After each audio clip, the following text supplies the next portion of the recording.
បាទសួស្តីបងប្អូនទាំងអស់គ្នាសូមស្វាគមន៍មកកាន់ Facebook Page Live Support ទទួលទិញលក់រថយន្តការ៉េហើយក៏ដូចជា Channel YouTube ឃ្លាំង Live Support បាទថ្ងៃនេះខ្ញុំសូមបង្ហាញបងប្អូនពីរថយន្ត500គីឡូដែលហៅរថយន្តកន្លះតោនណាបាទខាងខ្ញុំនឹងមាន3គ្រឿងបងប្អូនឥឡូវសូមនាំបងប្អូនមើលបាទរថយន្តនេះដែរជាប្រភេទរថយន្តប្រើហ្គាសបងប្អូន Devu Labo ហើយឆ្នាំ04បងប្អូនណាបាទរថយន្តនេះស្អាតគឺទិញពីម្ចាស់ដើមទាំងអស់ទេបាទហើយមួយនេះដែរគឺប្រភេទ500គីឡូដូចគ្នាប្រភេទទូបងប្អូនណាឆ្នាំ2000បាទរថយន្តនេះឆ្នាំ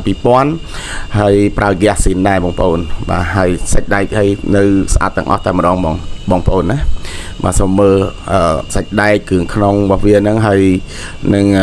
នៅក្នុងនេះដែរទូបងប្អូនទូរបស់វានៅខាងក្នុងនៅស្អាតបាទនៅស្អាតទេនេះបងប្អូនអត់មានបាញ់ថ្នាំអីទេគឺនៅស៊ីនទាំងអស់តែម្ដងបាទឃើញទេបងប្អូនបាទប្រើហ្គាសទាំងអស់បងប្អូនរថយន្តនេះហើយនេះដែរគឺឆ្នាំ97ប្រើហ្គាសស៊ីនដែរបងប្អូនហើយប្រភេទត្រង់បាទត្រង់វាគឺត្រង់វែងបងប្អូន500គីឡូនេះត្រង់វែងប្រើហ្គាសស៊ីនឆ្នាំ97បងប្អូនណា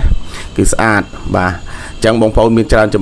ជំរឿបងប្អូនចង់បានត្រង់ក៏បានចង់បានទូក៏បានហើយមាន2ម៉ាកគឺម៉ាក Devu ហើយនិងម៉ាក Toner បាទប្រើហ្គាសទាំងអស់បងបាទរថយន្តប្រើហ្គាសនេះគឺ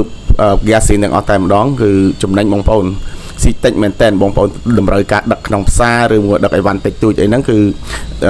មានស្រាប់តែម្ដងនៅក្នុងស្តុករបស់ខ្ញុំបាទហ្នឹងបាទឥឡូវសូមនាំបងប្អូនបង្ហាញបាទមួយជុំបាទនេះគឺរថយន្ត1តោនកន្លះហើយនេះ2តោនកន្លះឆ្នាំ07ហើយនេះឆ្នាំ03 2តោនកន្លះម៉ាស៊ីនធំបបធំបាទនេះដល់1តោនកន្លះបងប្អូនដល់1តោនកន្លះឆ្នាំ04បាទសូមនាំបងប្អូនមើលទៀតនេះគឺសាររថយន្តដែលមាននៅក្នុងស្តុករបស់ខ្ញុំបាទស្រាប់បាទហើយនេះដែរគឺ1តោនកន្លះដែរបងប្អូនណា1តោនកន្លះប៉ុង2តោនបាទហើយសិតតែស្អាតទិញពីម្ចាស់ដើមមួយនេះដែរគឺ1តោនកន្លះដែរបងប្អូនមកពគាប្រន្ធាប្រើប្រភេទប្រើហ្គាសកាបហើយនេះគឺរថយន្តបាទLibro បាទប្រដាប់ពុនហើយសូមនាំបងប្អូនមើលខាងក្រោយទៀតបាទនេះមួយនេះណាគឺ2តោនកន្លះឆ្នាំ02បងប្អូនម៉ាស៊ីនធំបបលេខធំហ្គាសកាបប្រភេទទូបាទកំពុងតែរៀបចំកំពុងតែចាប់គ្រឿងបងប្អូនហើយនេះគឺប្រភេទ1តោនកន្លះទូខ្ពស់បាទទូវា1.8 ម៉ែត្របាទឡានហ្នឹងគឺទូ1.8 ម៉ែត្រហើយខាងក្រោយនេះគឺ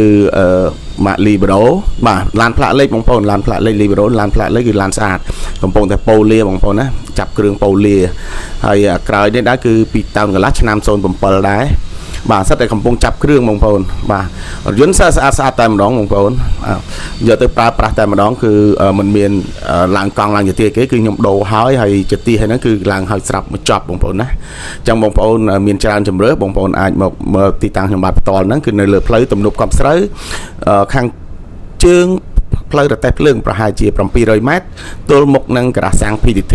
បាទបើសិនបើបងប្អូនមកពីលបឿនវឿលឿនមកពីខាងចំពោះវ័ននោះគឺចម្ងាយប្រហែលជា700ម៉ែត្រពីផ្លូវរទេះភ្លើងទល់មុខនឹងការ៉ាសាំង PTT បាទសូមអរគុណនិងសូមជម្រាបលា